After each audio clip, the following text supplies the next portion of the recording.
So, Mr. James... Is it rolling? Yes. And action. So, Mr. James, is it true that you wrote a book? Oh, that thing? Yes, the rumors are true. One afternoon, I was just thinking to myself, why aren't I a published author yet? So I just jotted down some notes and doodles, and then I thought, people should pay money for this. So, like, it's just a bunch of pictures? No, I added words too. It's a collection of stories and opinions of mine, some of which I've already made into videos, and some that are completely original news stories. Like one chapter is all about the science fair, and yeah, it is the same story I used in the YouTube video, but I also go more in depth with the story, and I draw new pictures. YouTubers have a reputation of writing bad books. Does this concern you? Oh, bad books, huh?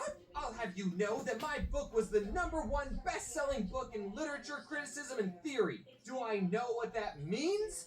No. But did I beat Tyrant, Shakespeare on politics? Yes. Does that mean I'm better than William Shakespeare himself? I'll let you be the judge when you pick up your copy of the book, link in the description. I'll give you a clue. The answer is yes. Are all authors as condescending as you?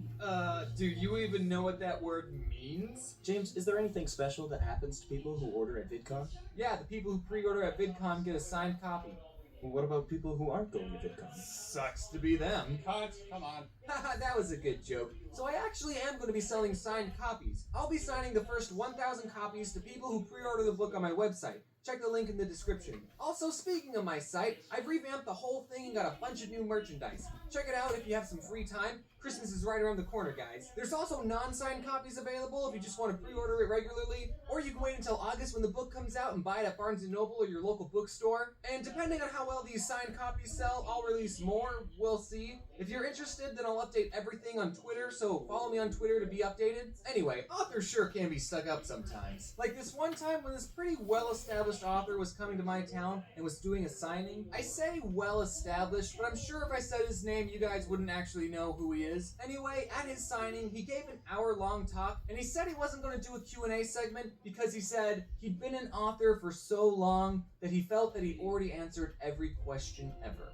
Okay, Mr. Yahoo Answers, sorry our questions bothered you so much. And then after you listen to him talk, you gotta go up to meet him to get a book signed. But he was the most stereotypical, I'm too good for you celebrity I've ever seen. When you got to his table, he didn't say anything to you, and if you wanted a picture, he wouldn't even look up at the camera. So my family has this picture of all of us standing and smiling next to this guy just looking down reading a book. So I will follow in that author's footsteps and only take pictures with fans while signing my book and looking like this. Contrast to that when I met Stephen Pastis. Pastis? I just should have looked up how to say it. He's the creator of a comic strip called Pearls Before Swine, and all you need to know is that his comics are in the newspaper and he's really great. He came to visit Arizona and I was 15 at the time, so I was making stick figure comics, and I wanted to impress Stephen, so I got out my ruler and protractor and I very carefully drew this comic.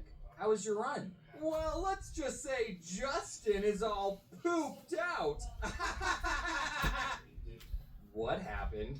I don't want to talk about it. Get it? He pooped his pants. This isn't based off anything in real life, okay? I was 15, shut up. I went to his book signing. He was really awesome. I showed him my comic. He laughed and he told me to keep going. And now I'm a YouTuber. I mean, it wasn't just what he said that got me into doing comics and YouTube. I wanted to do that way before I met him.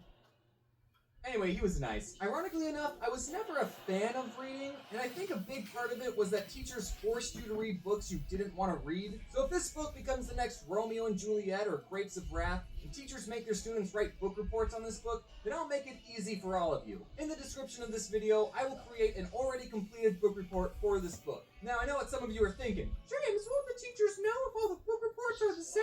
Yes, they will, which is why I added some blank spaces for you to put in your own words. It's sort of like a Mad Lib that you turn in for homework. And this book report doesn't even have to be on my book. You can use it for any book. So if you have a book report due tomorrow, then check the link in the description. Trust me, you'll get at least an 80%. You know, the people who already pre-ordered this book are pretty ballsy. They don't even know what this book's about. For all they know, it could have just been a single picture of me laughing at all the money they gave me.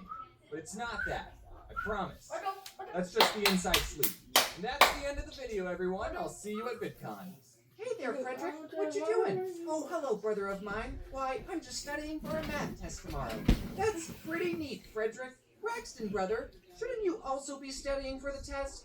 Well, you see, Frederick, due to my high levels of apathy and the stress of knowing that I'll never be good at math, I've decided to completely give up on even trying to do good on the test.